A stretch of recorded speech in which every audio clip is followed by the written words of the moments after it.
बिस्मिल्लाहिर्रहमानिर्रहीम। आज हम बात करेंगे एटॉमिक मास यूनिट के हवाले से कि एटॉमिक मास यूनिट क्या होता है। लेकिन एटॉमिक मास यूनिट पढ़ने से पहले हमें एक बात समझनी है। वो कौन सी बात है?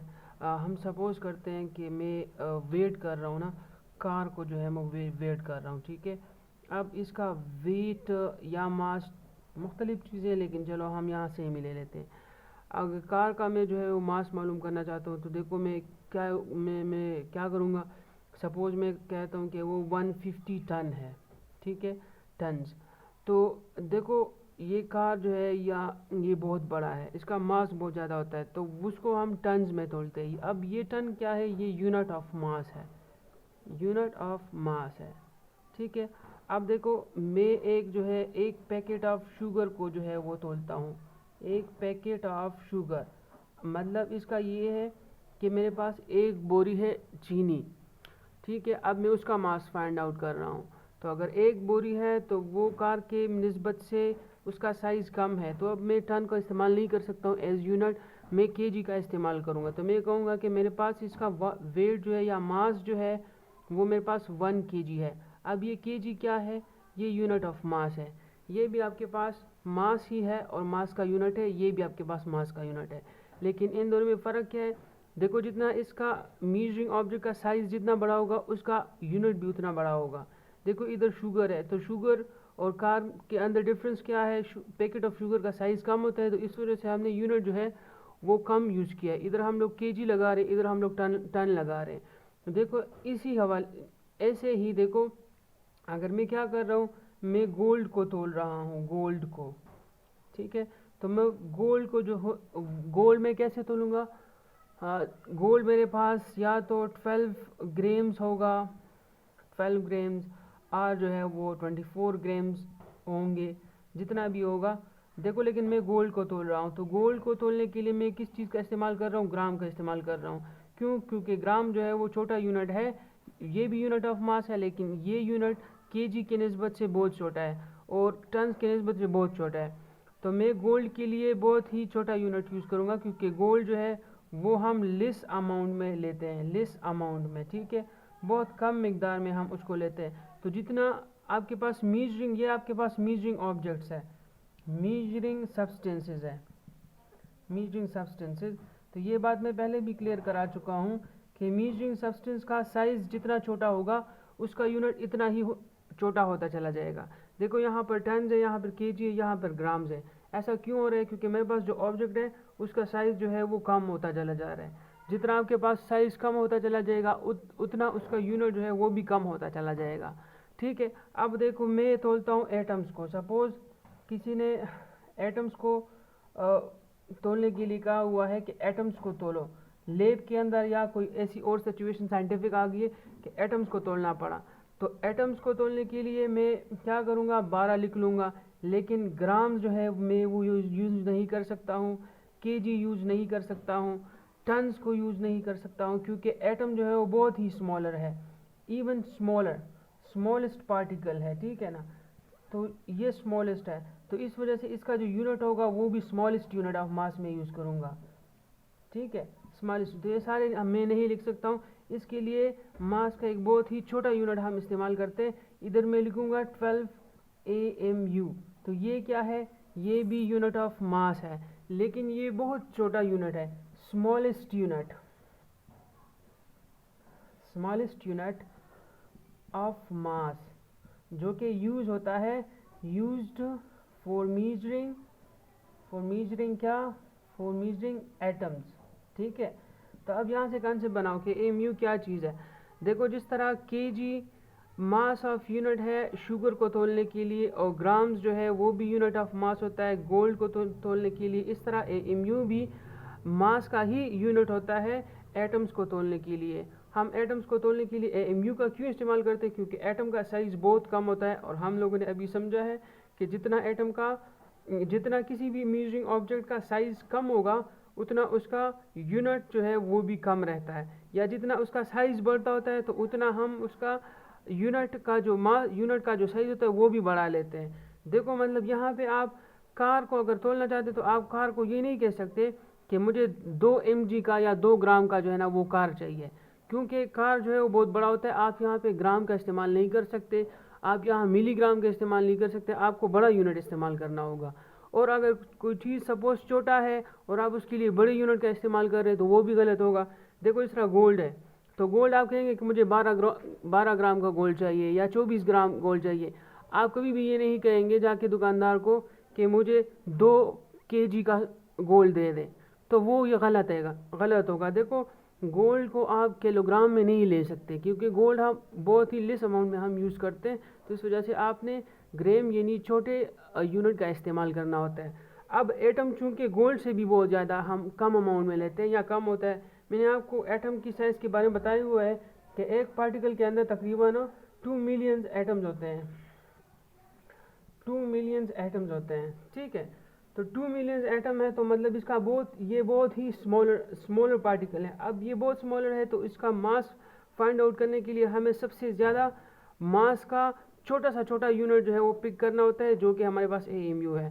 सो AMU क्या है? It is the unit of mass for measuring the mass of atoms, ठीक है।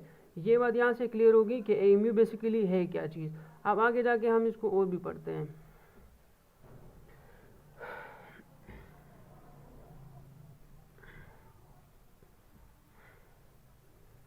अच्छा, अब देखो 1 AMU क्या होता है। 1 AMU हमारे पास क्या होता है, ये बेसिकली 1 प्रोटॉन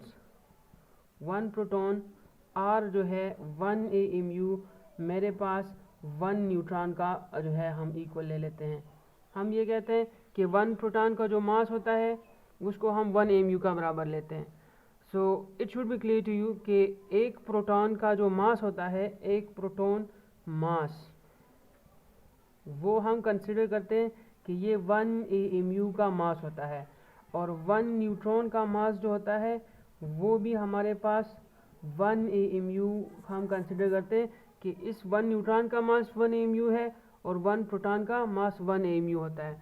तो देखो ये बात तो हमने जान ली है। अब देखो किसी भी, इसको मैं मिटाता हूँ, ठीक है, इसको आप याद रखें। तो देखो किसी भी एटम के लिए जब हम उसका मास लिखते हैं AMU के अंदर, तो देखो ये सपोज मेरे पास एटम है ये वाला, इसके अंदर क्या है, 3 प्रोटॉन है और 3 न्यूट्रॉन है और देखो 2 इलेक्ट्रॉन इधर घूम रहे और एक इधर है। वैलेंस शेल हमारे पास ये वाला है, ठीक है। इसको मैं थोड़ा सा ठीक करके लिख देता हूँ। हाँ, अच्छा, तो अब देखो ये हमारे पास एक एटम है। अब यहाँ पे इलेक्ट्रॉन भी मौजूद है, इलेक्ट्रॉन भी है और प्रोटॉन भी है और न्यूट्रॉन भी है, ये तीनों है हमारे पास। लेकिन मास जो है इन दोनों का होता है। एटम का जो मास होता है, एटम्स मास जो है वो क्या होता है, depends upon the number of protons and neutrons, ठीक है। इलेक्ट्रॉन्स का जो मास होता है वो हम काउंट नहीं करते। इलेक्ट्रॉन्स मास जो होता है, मास इज निग्लेजिबल, उसका हम लोग मास जो है वो काउंट नहीं करते। हम जब एटम की मास लेते हैं तो एटम का मास जो है हम लोग सिर्फ प्रोटॉन और न्यूट्रॉन्स नंबर को काउंट करते हैं, जितना होता है उतना उसका मास होता है। इलेक्ट्रॉन का जो मास होता है वो बहुत कम होता है, तो इस वजह से हम इलेक्ट्रॉन की जो मास होती है उसको हम कंसिडर ही नहीं करते हैं। इलेक्ट्रॉन मास जो होता है, मास वो निग्लेजिबल होता तो है लेकिन बहुत कम होता है, इस वजह से हम इसको इग्नोर करते हैं। और एटॉमिक मास जो हम लिखते हैं वो हम सिर्फ ही उसकी न्यूक्लियस के बेस पर लिखते हैं। तो इसका जो एटॉमिक मास होगा, इसका एटॉमिक मास कितना होगा, देखो इधर 3 प्रोटॉन है, 3 प्रोटॉन, तो मैंने आपको बताया कि 3 प्रोटॉन है तो ये 3 AMU के बराबर होंगे। अब 3 न्यूट्रॉन भी है तो 3 न्यूट्रॉन जो है वो भी 3 AMU के बराबर है, क्योंकि हर प्रोटॉन 1 AMU के बराबर होता है, हर प्रोटॉन 1 AMU के बराबर। तो 1 2 3, तो हमारे पास 3 AMU बन गए और ये भी 3 न्यूट्रॉन है, हर एक न्यूट्रॉन 1 AMU के बराबर होता है। तो ये हमारे पास क्या हो गया, ये हमारे पास इसका टोटल मास जो है वो 6 AMU आ गया है। अब इसके अंदर अगर आप देखिए हम लोगों ने इलेक्ट्रॉन्स को काउंट नहीं किया, क्योंकि हमें पता है कि मास जो है वो डिपेंड करता है किसके ऊपर, न्यूट्रॉन्स और प्रोटॉन्स के ऊपर, ये इलेक्ट्रॉन के ऊपर डिपेंड नहीं करता। इस वजह से हमने यहाँ पे इलेक्ट्रॉन को काउंट नहीं करना, क्योंकि इसका जो मास होता है वो निग्लेजिबल होता है, वो बहुत ही कम होता है, तो इस वजह से हम इसको नहीं लिखते। ठीक है, एटॉमिक मासेस के अंदर जितने भी एटम्स के मासेस होते हैं वो सारे के सारे डिपेंड कर रहे होते हैं उसके प्रोटॉन्स पे और न्यूट्रॉन्स पे। मास ऑफ एटम जितने भी होते हैं उसके अंदर हम इलेक्ट्रॉन्स को काउंट नहीं करते, इलेक्ट्रॉन्स का मास नहीं लेते, और इसमें अंदर सिर्फ प्रोटॉन्स और न्यूट्रॉन्स का मास ही हम लिख रहे होते हैं। ऐसा क्यों करते हैं, मैंने आपको रीज़न भी बता दिए, जो कि इलेक्ट्रॉन का मास बहुत कम होता है, इस वजह से हम इसको नेगलेक्ट करते हैं, हम इसको इग्नोर करते हैं, उसको हम नहीं लिखते। ठीक है, ये बात आपको क्लियर हो गई है। अब देखिए आगे चलते हैं। आगे देखो, मैं ले रहा हूँ कार्बन को। कार्बन का जो मास होगा ना, कार्बन एटम,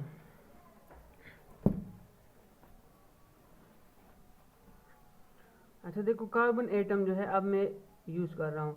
देखो तो कार्बन के अंदर क्या होता है, कार्बन 6 और 12 होता है। इसका ये मतलब है कि इसका Z 6 है और इसका जो A है वो 12 है।